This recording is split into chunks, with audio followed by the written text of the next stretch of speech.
What you learned about your team, the way they responded in the second half? Well, first of all, I know we were ready to play because it's obvious. I just have tremendous respect for Nick. I think he's one of the most underrated coaches in college basketball, one of the best kept secrets.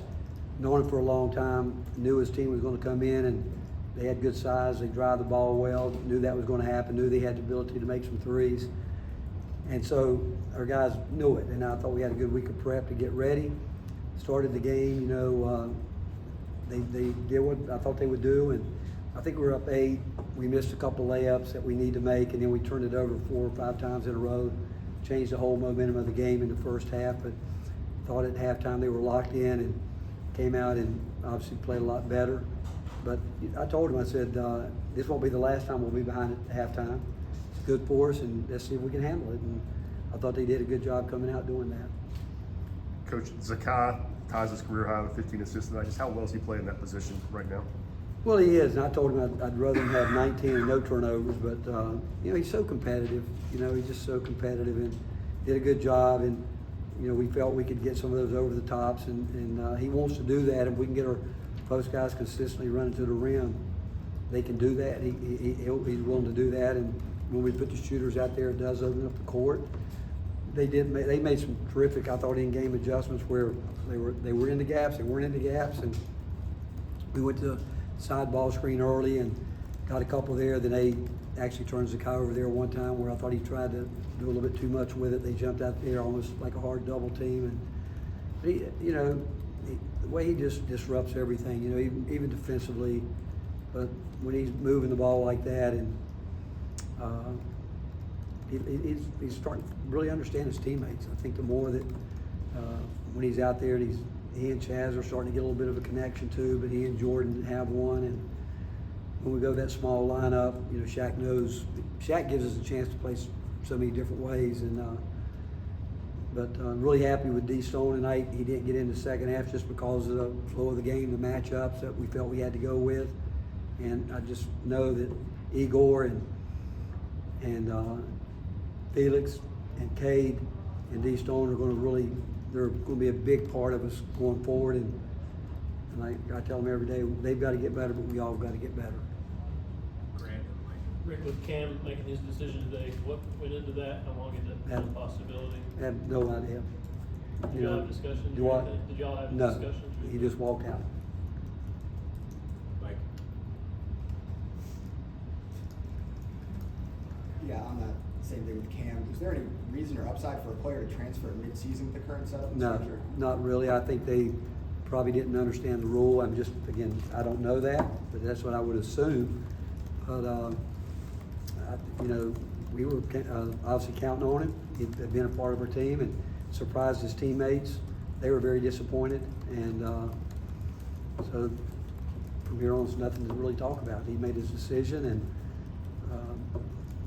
no reason. I mean, it's baffling, to be quite honest with you. Rick, I guess moving forward now, how concerned are you with your numbers and maybe what needs to, I know he wasn't playing because he was hurt, but you were hoping that he'd get back and potentially be a part of the rotation. Well, I can only tell you he would have had to earn his way back. I mean, again, we talked about that this weekend with everybody because we wanted everybody to do it, but, Bishop's made great strides. I mean, think about it. We would have had 10 guys here, and we expected that we could use all 10 guys.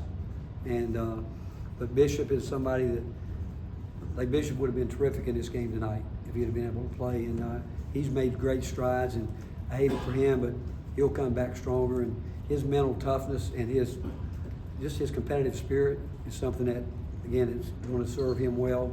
And he knows he's a loyal kid, and he wants to get it done, and he'll come back strong. There's no doubt Bishop's going to come back and be a big part of it. Coach, when you look at a team like Middle Tennessee, what do you think makes them such a dangerous team maybe for some of the top programs down the stretch, like a team like yourself? Well, one, I think just it starts with Nick and his staff, but I meant what I said. I've known Nick for a long time, and I know a lot about him. I know what he's about. I think he's just a terrific basketball coach. I think he's got high standards. I think he understands how to build teams, rosters. He's done that well.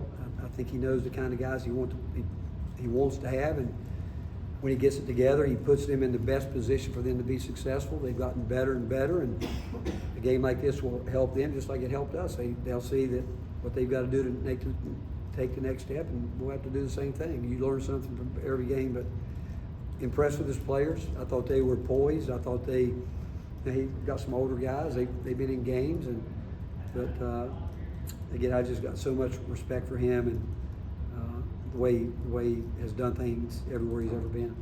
Reese, Ryan, Wes, go to the back here. What was your message to your team at halftime? It was the first time you guys were down. What I just said a little bit ago, we were up 8, had a chance to stretch the lead, but missed layups, turn it over, let them get momentum, let them get comfortable. We missed a layup, they hit a 3 in transition. Plays like that can flip the momentum real quick. I didn't think we ever lost our poise. I didn't think that, but it was good for us. I'm telling you, would you honestly, you could say, do you want to come out and be up 20 in the first half, 25? From a stress standpoint, probably. But overall, you look at it and the way it played out, it was probably a much better situation for us because they've got SEC size. They've got guys that can drive the ball hard, guys that finished well, and we're going to have to defend that all year. And but just great respect for the way their approach coming in, their game plan, and but really proud of our guys. I thought that the plays we needed to make, I thought we started making a little bit more plays defensively at the rim and rebounded the ball, and we got out and transitioned some. And, but again, hard-fought game, and that's what we expected coming in. Just 9 healthy scholarship guys. Do you consider having one of y'all's or signees early enroll or try to find another body to add depth? I don't know. We haven't thought a lot about it. I'm sure we will over the next couple of days talk about some things, but we pretty much have, I think, played 8-9 guys all year, right?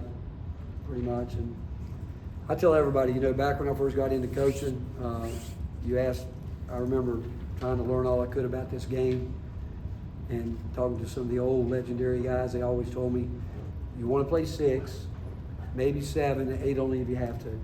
And to build that rotation, one of the greatest at it was Bobby Crimmins.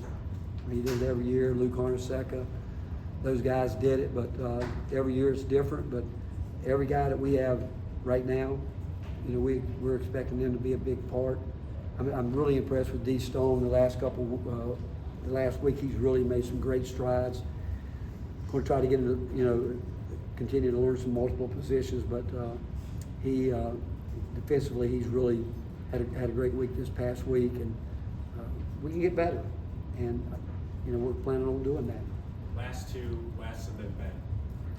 Rick, I know obviously Cam's been hurt, so I'm asking generally here, with the way that coaches kind of have to manage rosters these days, is it possible to kind of go through a season without having to think about things like that, without having to think, gonna have to get these guys out here, gonna have to get some minutes, or I'm gonna have... Well, you're always thinking about it. To be honest with you, I'm not surprised. It didn't surprise me. I actually made that comment to the coaches. That's all I can tell you. So, are you asking, do we think about it? We think about it all the time. I mean, we're around these guys all the time. We know when guys are locked in and when they're not. We know these guys like the back of our hand. We know they talk, we talk, and so if you ask me, I was not the least bit surprised. Well, I guess, but generally though, with the way rosters are, I mean, there's been game's obviously a lot different for you and for the other coaches who've been doing it for a while. How do you not worry about that stuff? Just kind of go through a season and then worry about it after? It's like Jemai Meshack and Zakai Ziegler said a year ago when we lost some guys. They said it plain and clear. They don't want to be here. We don't want to be here. We want guys that want to be here and guys that really care about being part of the team. They said that. And that's how I think we all feel. Last one from Ben. Rick, with Bishop, when do you expect him back? I just talked to him a little bit. He's been working really hard with his rehab, and we're hoping maybe he comes back from Christmas. I know he'll do everything he needs to do while he's there to rehab it and do that. He said he's feeling better, but like I said, we're playing the long game there. We know we're going to need him, and once we get into SEC play, but it's really up to him as once he gets with the comfort or discomfort of it. Thanks, Coach. All right, thank you guys. Merry Christmas. Thanks for your